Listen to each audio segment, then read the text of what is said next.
உங்ககிட்ட தென் கைலாயம் அப்படின்னு கேட்டா உடனே வெள்ளையங்கிரி மலை அப்படின்னு சொல்லிருவீங்க. தென் கைலாயம் தெரிஞ்ச உங்களுக்கு நவ கைலாசம் தெரியுமா?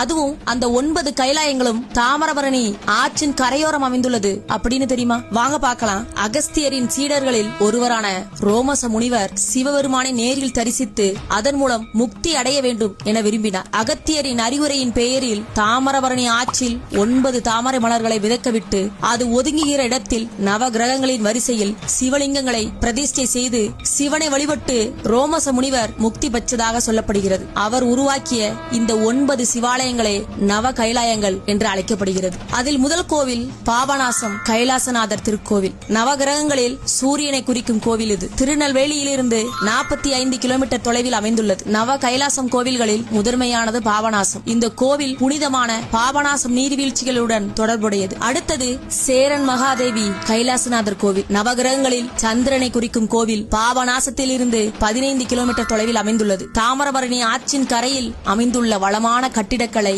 அழகு மற்றும் ஆன்மீக முக்கியத்துவம் கொண்ட ஒரு பழங்கால அமைப்பாகும். அடுத்ததாக கொடகநல்லூர் கைலாச